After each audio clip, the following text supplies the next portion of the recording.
80. Agora eu vou tentar de novo. Dá um bom dia aí, secretário. Bom dia. Agora sim, né, Pedro Panoc? Tá tudo certo. Bom dia, seja bem-vindo, secretário Alan. É ao vivo, né, gente? Tá tudo certo, tá tudo tranquilo. Bom dia, Camila. Bom dia, Pedro. Para mim é um prazer enorme estar aqui na Rádio CBN nessa manhã, a primeira semana do ano, né? Desejar um feliz ano novo para todos vocês, para todos os ouvintes, para toda a comunidade escolar, os profissionais da educação e estudantes. Obrigada, secretário. E uma oportunidade também, né, para a gente reforçar algumas informações aí. Sempre no começo do ano os pais, né, ficam ali preocupados, questão de resolver matrícula escolar, aí tem aquela situação de comprar material, enfim. Eu queria que o senhor começasse dando alguns detalhes para a gente, né? As matrículas começam a partir de segunda-feira, dia 8 de janeiro. Isso vale para todas as unidades. O que o pai, né, o responsável por esses alunos aí das escolas públicas aqui de Mato Grosso devem se atentar nesse momento? Perfeito, Camila, é isso mesmo. Nós temos hoje no estado de Mato Grosso 647 escolas. As nossas matrículas ela começam no dia 8, né, a próxima segunda-feira, para os alunos da educação especial. Então, alunos da educação especial, 8 e 9 de janeiro. Das escolas regulares, tempo integral, começa no dia 11 aqui em Cuiabá e nos demais municípios começa no dia 12. E as matrículas vão até o dia 19, então tem tempo suficiente para todos os pais responsáveis. Lembrando que o processo esse ano é 100% digital, não tem mais a necessidade do pai ou do responsável levar a documentação na escola, né? Ele fez a pré-matrícula no ano passado e agora ele sobe toda a documentação no sistema e confirma a matrícula no próprio sistema para evitar qualquer tipo de fila nas unidades escolares. Esse ano a gente tem muita novidade, né? Ontem nós demos posse para todos os diretores, coordenadores pedagógicos, secretários escolares. Lembrando, os pais, é natural a preocupação no início do ano, né? Quando que meu filho vai receber o uniforme, quando que ele vai receber o kit escolar, o caderno, o material pedagógico, quando que vai receber os livros. Então, a partir de fevereiro, os estudantes do estado de Mato Grosso já vão receber o uniforme completo, vão receber o kit escolar, que é o caderno, que é a caneta, que é o lápis, né, que é a régua, ou seja, todo o material necessário para ele utilizar no ano letivo de 2024.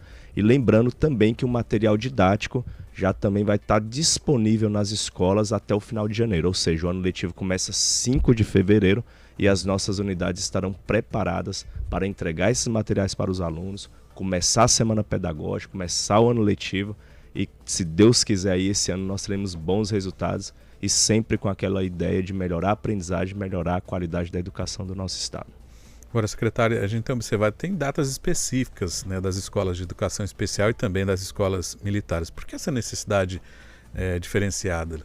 É uma questão de organização da própria unidade escolar. Quando você tem um aluno da educação especial, você tem que preparar a sala de aula. Lá na sala de aula você tem 35 alunos. Se você tem um aluno PCD ou que tem outro tipo de necessidade especial, não consigo manter com 35 alunos, então tem que diminuir. Então, por isso a necessidade de, primeiro, a gente fazer as matrículas dos alunos PAEDs, que a gente fala que é da educação especial, e depois começar com os alunos da escola regular. Perfeito. O secretário Alan Porto está conversando conosco aqui nessa manhã. Secretário, eu queria tocar nesse ponto ainda que o senhor citou aí, né? A gente tem acompanhado todas essas ações que são desenvolvidas aí nos últimos anos pela Secretaria Estadual de Educação, que o senhor já fez menção aqui, né? A distribuição dos kits escolares, dos uniformes, né? Um kit ali bastante completo, desde o tradicional, né? Short ali, a camiseta, mas também o tênis, agasalho, né? De frio ali para os alunos. Hoje, isso já é uma realidade em todas as escolas aqui de Mato Grosso. Tem algumas unidades que a SEDUC ainda não conseguiu chegar. Como é que está essa situação em relação à entrega desses uniformes e dos kits escolares? Nem para esse ano mais especificamente, mas, né, dessas ações que já foram realizadas, todo o universo de estudantes da escola pública foi alcançado? Sim, todos os estudantes. São 330 mil estudantes no estado de Mato Grosso, né? Desde as escolas indígenas, escola quilombola, escola do campo, escola de tempo integral, escola militar, escola regular. Então, todas as unidades receberão uniforme completo, como foi citado aqui, Camila, por você, e também o kit escolar, porque é super importante. A gente sabe que os estudantes da escola pública, muitas das vezes o pai lá não tem condições de comprar o caderno, comprar o lápis, comprar a caneta, comprar o material básico, né? E a gente sabe que custa muito caro isso. Então, essa necessidade do governo tá apoiando os nossos estudantes, porque antes fazia até vaquinha, né? Os professores falavam assim, tem que fazer vaquinha ali para fazer uma cota ali para comprar o material. Não tem essa necessidade, lembrando que é 100% gratuito, tá? Não precisa pagar nem pelo kit escolar, nem pelos uniformes, nem pelo material didático, tudo isso é 100% gratuito. Perfeito. 8h29, Pedro Panocchi, o repórter CBN já está nos chamando. A gente vai precisar fazer uma primeira pausa, secretário, bem rapidinho para acompanhar aí os destaques da rede, mas é bem rápido, a gente já. Educação, Alan Porto, falando um pouquinho sobre o processo de matrículas escolares, né, na rede pública estadual. Tem início a partir da próxima segunda-feira. Os pais precisam ficar atentos aí, né, secretário, aos prazos. A gente, inclusive, vai reforçar um pouco mais aqui ao longo da nossa conversa, mas aproveitando que a gente está falando sobre isso, secretário, chegou uma pergunta aqui da Jucimari, vou tentar resumir um pouquinho aqui, porque é um pouco longa, mas ela disse assim, como é que fica, secretário, a matrícula para alunos da escola que fica no bairro Jardim Vitória, escola Dejane Ribeiro Campos, que vai passar a ser uma unidade da escola Gustavo Kuhlmann, acho que é isso. Tivemos uma reunião, a diretoria deixou alguns pais sem matrícula. Foi informado que a matrícula seria realizada agora pelo site. Quero saber como é que vai ficar isso, se o senhor puder também detalhar. Já encerrou esse processo por lá ou também começa agora no dia 8? Porque parece que é uma escola que passou por aquele processo de redimensionamento, é isso? Perfeito, Camila. Obrigado, Jucimari, pela pergunta. A Dejane era uma escola do município. A gente está passando por redimensionamento aqui em Cuiabá. Cuiabá está assumindo os anos iniciais do 1º ao 5º ano e os estudantes que o município atendia do 6º ao 9º ano passa para o estado de Mato Grosso. Então a Dejane vai funcionar a escola estadual Gustavo Kuhlmann, tá? A gente está reordenando a nossa rede e as matrículas começam aí a partir do dia 8 ao dia 9 para os alunos da educação especial e a partir do dia 11 para os estudantes regular. Então, a Jucimari aí pode ficar atenta que a partir do dia 11 ela pode estar matriculando o filho na antiga escola Dejane, lá no bairro Jardim Vitória. E o processo é 100% digital, online. Pode acompanhar no site da SEDUC, www.seduc.mt.gov.br.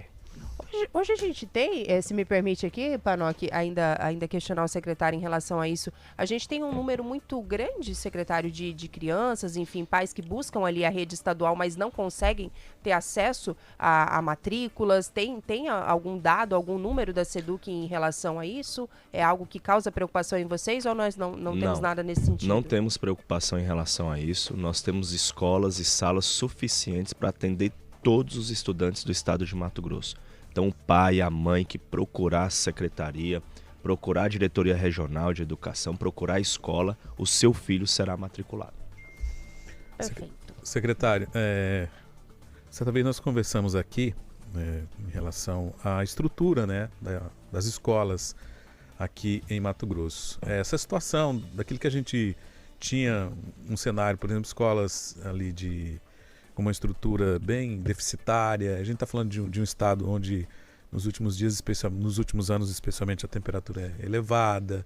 Do ponto de vista de estrutura, essas escolas estão bem servidas para receber esses alunos? Como é que está essa estrutura do ponto de vista físico no decorrer desses 4 anos que o senhor está à frente da Secretaria de Educação? Pedro, eu me lembro muito bem em 2019, quando o governador Mauro Mendes assumiu, tinha um problema fiscal enorme no estado. Isso foi equacionado, primeira etapa. E a segunda etapa na educação, depois que recuperou a condição de investimento, hoje, de todo o orçamento da educação, a gente investe 19% da receita líquida ao ano. Então esse é um investimento muito alto. O governador determinou que nós executássemos um plano para modernizar a infraestrutura escolar. Atualmente, hoje, aqui em Cuiabá e Várzea Grande, nós estamos reconstruindo e construindo novas unidades para substituir uma infraestrutura antiga, uma infraestrutura que não suportava mais o atendimento com qualidade para os nossos estudantes. Então, hoje aqui em Cuiabá, várias unidades sendo reformadas, várias unidades sendo reconstruídas, inclusive com modelos diferentes, né? Modelo pré-moldado, mais rápido. Para você ter uma ideia, antes aí a gente constrói 1 ano e meio, 2 anos, até 3 anos. E ao longo dos anos, por conta de falta de investimento, por conta da ineficiência da contratação, o Estado ficou 30, 40 anos sem fazer investimentos pesados, robustos. Então a gente encontra aí escola, como você citou aqui no início, escolas há muito tempo sem reformar, sem fazer uma manutenção básica, sem reconstruir. Essa realidade, essa página nós viramos no estado de Mato Grosso. Atualmente hoje, o governo já entregou mais de 28 escolas nos últimos 4 anos. Nós estamos construindo, Camila, mais de 57 escolas novas em todo o estado, reformando mais de 127 escolas. Se a gente for somar de valor o que o estado de Mato Grosso está investindo em parceria com os municípios e executando direto com contratos da SEDUC, nós já temos investimento na ordem de mais de 1 bilhão. Isso nunca aconteceu no estado de Mato Grosso. Eu cito aqui no bairro, aqui na região do CPA, ali no Ilza Terezinha, nós estamos colocando em prática um modelo de construção inovador. Começamos a construir essa escola há 4 meses atrás, uma escola com 24 salas de aula, com piscina, com quadra, e o prazo de execução dela é de 6 meses. Vamos entregá-la agora em fevereiro. Então, ou seja, precisamos cada vez mais inovar, qualificar, racionalizar a construção civil para que a gente possa entregar no menor tempo para a sociedade, para os nossos estudantes, um espaço atrativo. Além dessa escola, nós estamos construindo mais 4 no bairro Dr. Fábio, 2 no Pedra 90, lá no bairro em Várzea Grande, São Mateus, nesse modelo diferenciado. Uma escola extremamente com a qualidade.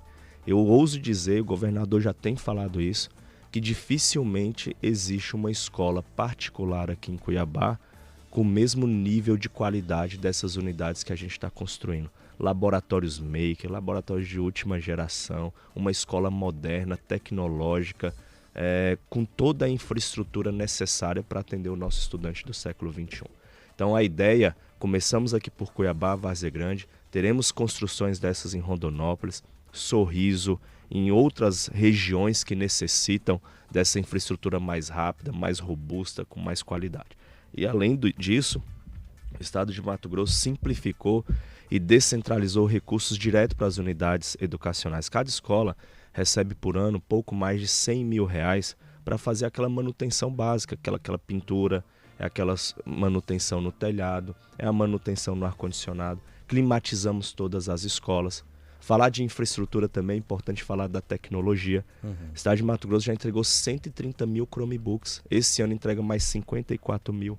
Televisores para dentro das salas de aula, internet de alta velocidade, climatização para todas as escolas. Ou seja, dá um ambiente agradável, acolhedor e atrativo para os profissionais da educação e para os estudantes de Mato Grosso. Esse valor, o senhor disse que o governo repassa para as escolas, ele é gerido pelos diretores, tem um conselho, como é que funciona? Sim, é um recurso descentralizado, vai direto na conta, uma conta específica da escola, e é feito o repasse dessa parcela e feito a prestação de contas, ou seja, aprova um orçamento de acordo com os preços de mercado, depois a equipe nossa acompanha esses serviços que estão sendo executados, esse acompanhamento é de forma regional e depois o diretor presta contas. Então uma responsabilidade ali compartilhada, entre o gestor da escola e a Secretaria de Estado de Educação, e isso tem dado muito certo. Ele desburocratiza, é um processo simples, é um processo eficaz, eficiente. O diretor tem condições de contratar a mão de obra local, fazer a compra dos materiais ali na própria região, pechinchar mais, porque a gente gosta de pechar, pedir desconto e fazer aquilo como se fosse uma qualidade que ele iria fazer na casa dele. Então, isso tem dado muito certo, deu muito certo nos 2 últimos anos, e em 2024 não vai ser diferente. Secretário Alan Porto, secretário de Estado de Educação, está conversando conosco aqui nessa manhã de sexta-feira, 5 de janeiro. Secretário, o Aloísio, ele fala assim: bom dia, Camila, Pedro, secretário. Queria que perguntassem a respeito dos uniformes nas escolas militares. Esses os pais têm que pagar e não é barato. Como é que funciona, secretário? Essa é uma pergunta do Aloísio, mas para que todo mundo também que nos acompanha possa entender, há essa diferenciação, então, nas escolas militares tem um valor? Existe alguma iniciativa, talvez, para o Estado tentar custear parte desses uniformes ou a totalidade? Tem algum projeto nesse sentido? Como é que funciona hoje? O Estado, esse ano, ele vai custear para os alunos hipossuficientes, aqueles que não têm condições de pagar, E a gente está estudando um uniforme básico, porque o uniforme da escola militar ele é bem robusto, tem muitos itens, né? E a gente está estudando um uniforme básico para a gente fazer uma aquisição. Então isso está em estudo esse ano, a gente espera fazer a licitação desse uniforme para atender todos os estudantes, mas garantido está para todos os alunos hipossuficientes, e a gente está trabalhando para esse ano chegar para todos os estudantes da escola, mas eu vou repetir aqui, é um uniforme básico que atende ele para ir para a unidade escolar. Seria um modelo ali mais voltado às características da escola militar, mas um pouquinho mais básico para que o Estado... Com menos itens, Entendi. Né? Porque ele é um uniforme aí que varia de R$700 a R$900. Então, se o Estado compra em sua escala e coloca uma quantidade menor de itens, consequentemente a gente consegue comprar num valor menor, né, e atingir a todos os estudantes. Hoje nós temos 17 mil estudantes nas escolas militares, em 28 unidades. Né? O Estado de Mato Grosso pretende ampliar o número de escolas cívico-militares a partir desse ano. Né? Uma lei foi aprovada na Assembleia. Aproveitar aqui e agradecer à Assembleia Legislativa, que entendeu essa necessidade, essa demanda. Então foi aprovada essa legislação no final do ano passado, e a tendência do Estado de Mato Grosso para os próximos anos é chegar a 50 escolas cívico-militares. Ainda atendendo aqui alguns ouvintes, Panoc, nesse caso aqui não é nem uma pergunta, mas um comentário. A Ivana, secretário, bom dia. Acho legal o secretário comentar sobre a gratificação paga aos professores ao final do ano e o quanto isso significa na vida dos profissionais. Minha mãe, por exemplo, ganhou quase R$7 mil, fora o 13º. É o comentário que a Ivana compartilha conosco nessa manhã, secretário. Obrigado, Ivana, pelo comentário aí, pela lembrança. Né? O governador Mauro Mendes anunciou no final desse ano a gratificação por resultado. Como que funciona isso? É por desempenho, metas individuais e metas coletivas, com 4 parâmetros muito simples. Ao longo do ano, a gente vai avaliando a assiduidade do professor, a formação continuada, ele tem que fazer no mínimo 184 horas de formação continuada, diminuição da evasão escolar e o mais importante, o desempenho do ensino e aprendizagem desse estudante. Ou seja, nós estabelecemos uma meta de crescimento de 15% para as escolas. E aqueles profissionais que nesses 4 critérios conseguiu bater todas as metas, ele ganhou um 14º e um 15º salário. Mais de 500 professores ganharam 14º e 15º. Significa dizer que teve uma remuneração além do 13º, mais de R$10 mil, que totalizam 14º. Isso é inovador, não tem ninguém no Brasil fazendo isso. Nós tivemos um desembolso no final do ano de mais de R$200 milhões. Mais de 11 mil profissionais ganharam um salário e meio. Né? Do total de profissionais, de 35 mil servidores, nós conseguimos chegar a 87% dos servidores pelo seu desempenho, pelo seu mérito, pelos seus resultados dentro de sala de aula, conseguiram uma gratificação no final do ano. Isso é uma política, né? Foi aprovada uma lei na Assembleia, os recursos estão garantidos e o governador já avisou, enquanto ele for governador desse estado, essa gratificação por resultado será paga como forma de valorização desses profissionais da educação, como forma de motivar e incentivar cada vez mais. Lembrando, não são só professores, são técnicos, apoio, desde quem cuida do pátio da escola, desde quem cuida da merenda e desde quem está lá dentro da sala de aula, que são os nossos professores. Eu acho que é uma lição também, né, secretário? Se me permite aqui, até fugindo um pouquinho da pauta, mas assim, às vezes algumas pessoas podem falar, né?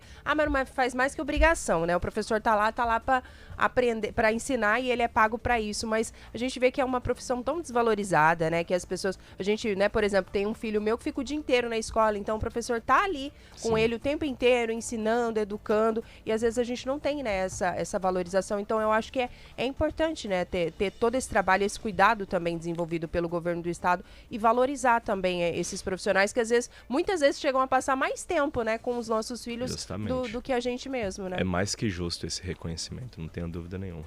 Pedro Panoc, tem mais detalhes por aí que você quer ainda saber de Camila. Curiosidades? Aproveite, secretário. Começo do ano, já saber o que está previsto aí para 2024. Importante a gente falar das metas também de aprendizagem esse ano, né? E falar do sistema de avaliação. Exato. Secretário, tem inclusive um indicador da Fundação Getúlio Vargas, né, que aponta ali que o aprendizado dos estudantes das escolas estaduais de Mato Grosso avançou um pouco mais de 28% em 2 anos. Gostaria que o senhor comentasse o que significa esse indicador e o que ele representa do ponto de vista de avanço para a educação em Mato Grosso.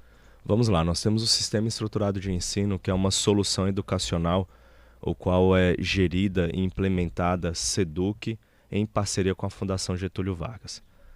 E lá nós temos um sistema de avaliação. Esse sistema de avaliação nós temos um indicador que a gente acompanha, que é o IPEA, que é o indicador do processo de ensino e aprendizagem de todos os estudantes. São avaliações em larga escala, todos os estudantes realizam essa avaliação, ou seja, o ano passado foram 330 mil avaliações realizadas. Existe a avaliação diagnóstica, que acontece no início do ano, existe depois as avaliações processuais a cada bimestre, e existe a avaliação de saída que acontece em novembro de cada ano. Essa avaliação de novembro é onde mede o IPEA, que reúne todos os componentes curriculares e faz a avaliação do aluno. Nós começamos a medir em 2022, início de 2022. A avaliação diagnóstica, Pedro, trouxe um número para nós de 4,2. Isso é uma média, né? Pegando todo o ensino fundamental e todo o ensino médio. Fizemos a avaliação de saída em novembro de 2022. Chegamos a 5,1, um crescimento de 18%. No final do ano passado, nós fizemos outra avaliação somativa com os mesmos critérios. Tá? Essa avaliação, só para lembrar os ouvintes que estão acompanhando a gente, ela é elaborada pela Fundação Getúlio Vargas, validado pela unidade educacional, um agente externo, baseado em cima do documento referencial curricular do estado de Mato Grosso. E no final do ano passado, nós aplicamos essa avaliação para todos os estudantes e nós tivemos um recorde de participação. 94% dos estudantes realizaram essa prova. E nós chegamos a um resultado de 5,5.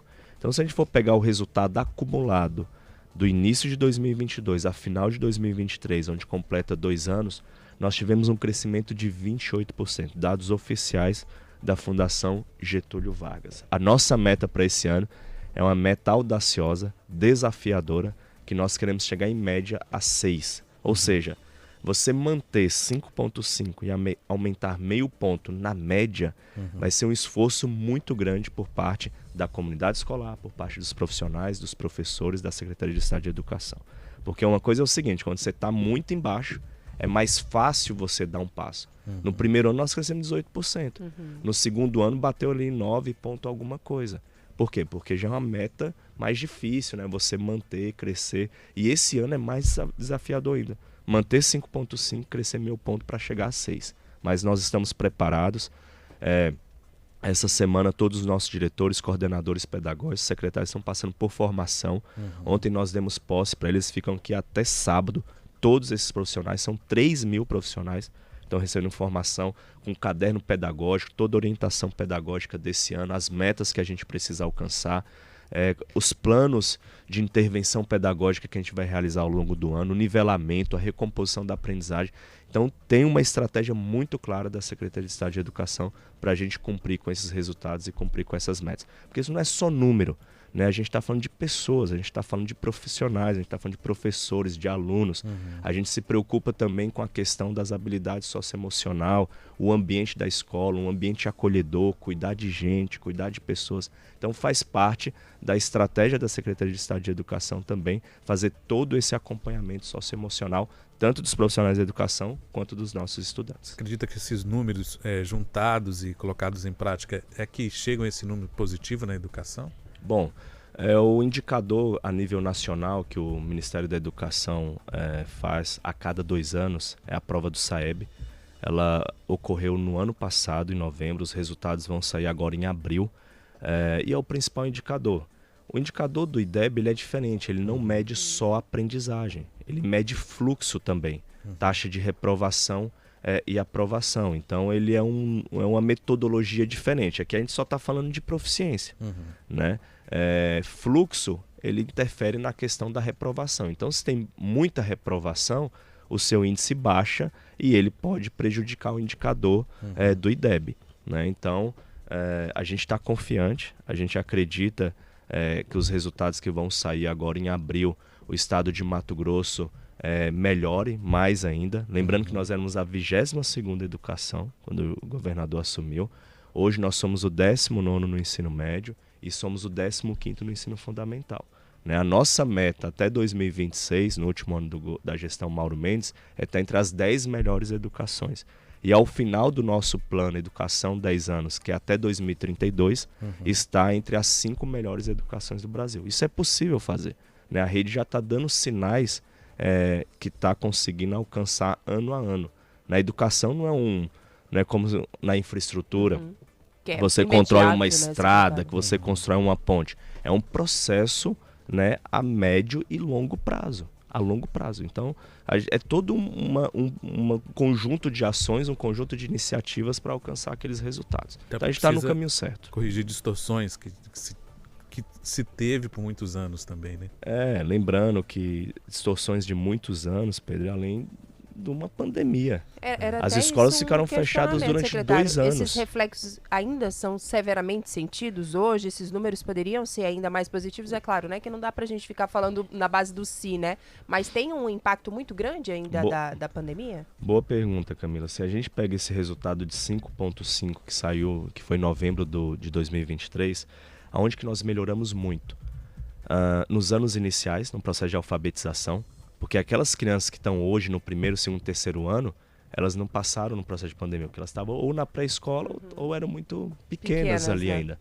Né? Então, isso teve um salto. No ensino médio, nós melhoramos bastante também. Porque esse aluno que estava na pandemia lá na época, ele estava onde? No 9º, 1º ano. Geralmente, esse estudante ele é mais jovem, ele tem uma autonomia, ele consegue trabalhar ali, consegue estudar. Os alunos que tiveram grande prejuízo eram os que estavam no 5º, no 6º ano no momento da pandemia, que hoje estão aonde? No 8º, no 9º ano. Então, nos anos finais, a gente estabilizou essa nota. A gente teve baixíssimo crescimento, a gente estabilizou. Então, isso derrubou um pouco os resultados. Crescemos muito nos anos iniciais e bastante no ensino médio. Então, o que nós vamos fazer esse ano? Nós criamos uma 5ª aula. Essa 5ª aula, nós vamos trabalhar língua portuguesa e matemática. Nós vamos fazer a recomposição da aprendizagem. Os especialistas da educação no Brasil, no mundo, falam que nós precisamos de 5 anos para recompor e para recuperar a aprendizagem de todos os estudantes. Estamos completando aí, chegando no 3º ano pós-pandemia, né? O Estado tem investido bastante, tem trabalhado muito na formação dos professores, tem trabalhado com material didático de ponta, né, para a gente acelerar esse processo e fazer com que os nossos estudantes aprendam e saiam do ensino médio motivados, né? A educação técnica profissional está aumentando. Nós fizemos parceria com o Senai, com o IFMT. Nós queremos até 2026 ter 30% dos nossos estudantes do ensino médio cursando a educação técnica e profissional, para que ele já saia, finalizando o ensino médio, já saia com uma oportunidade de emprego.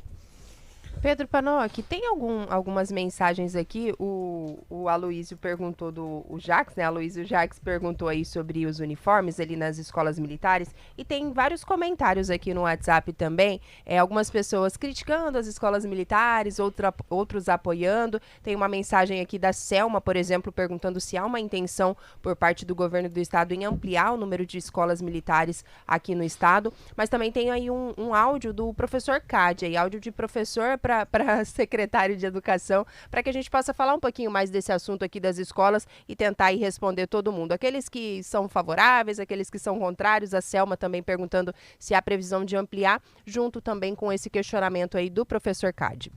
Camila, bom dia. Camila, se puder perguntar para o secretário, e assim, para todos nós que somos profissionais de educação, a gente fica assim, curioso para saber qual a vantagem de uma escola cívico-militar em relação a uma outra escola, vamos dizer assim, normal, né?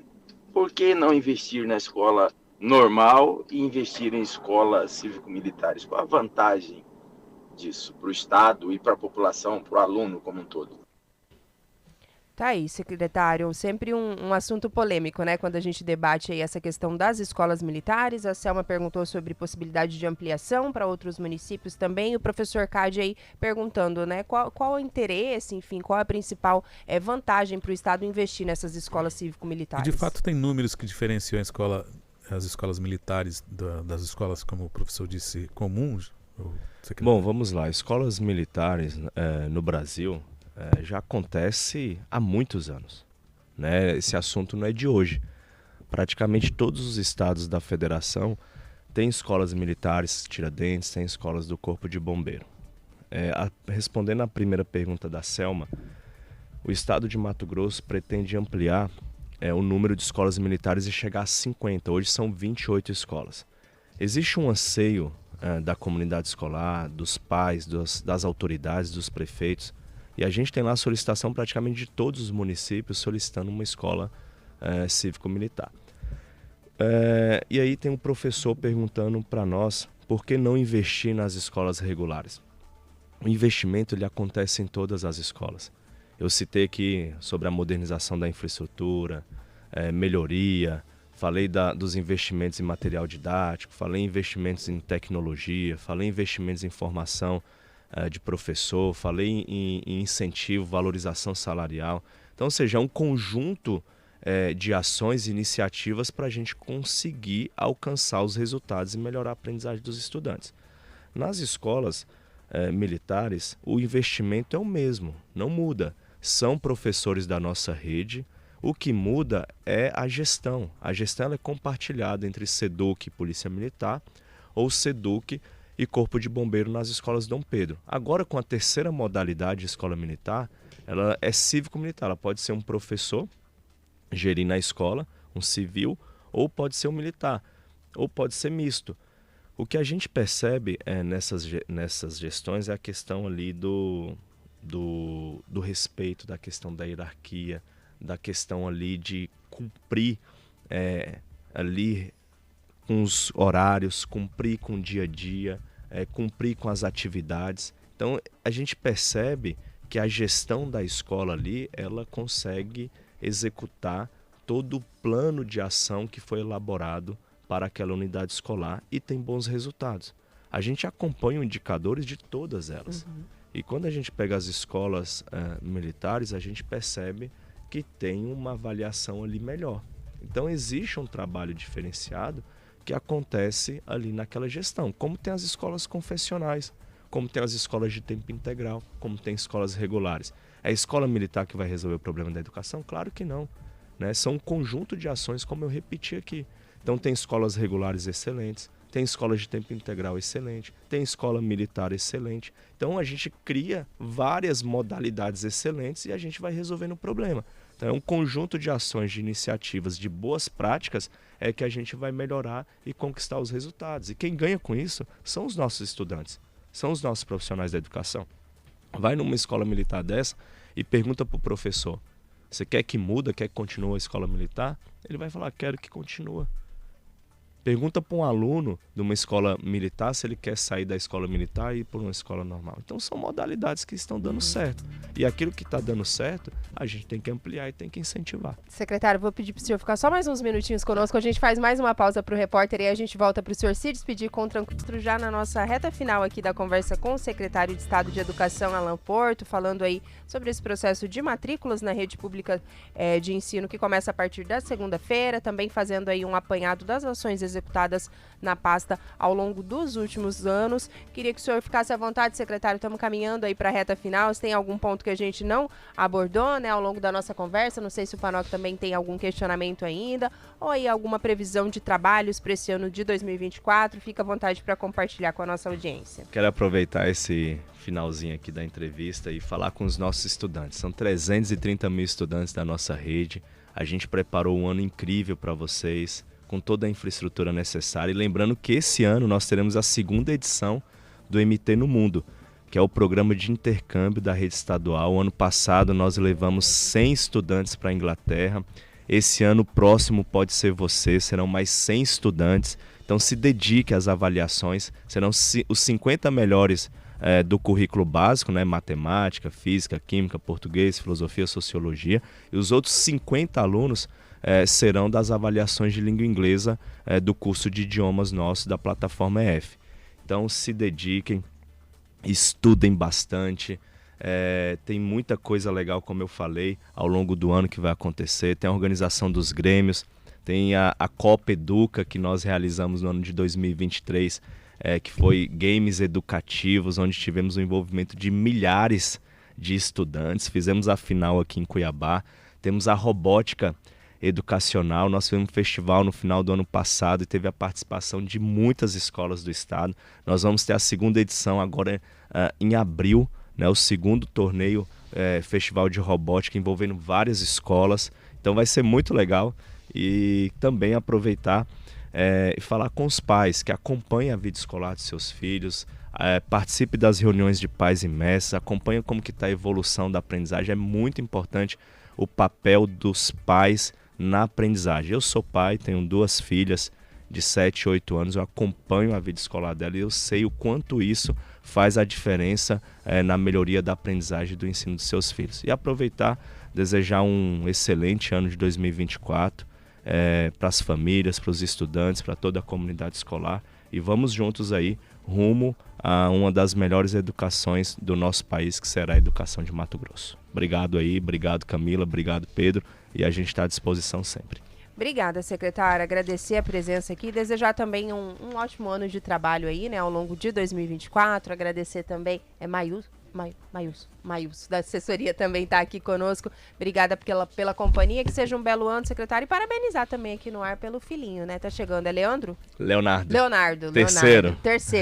Mais um herdeiro aí do secretário chegando, que vem aí com muita saúde, Graças muitas a Deus. alegrias. Obrigado. E que renove aí a felicidade de toda a família de vocês. Fica aí o nosso desejo de um ótimo ano de 2024. A gente vai fazer uma pausa bem rapidinho, mas já a gente está de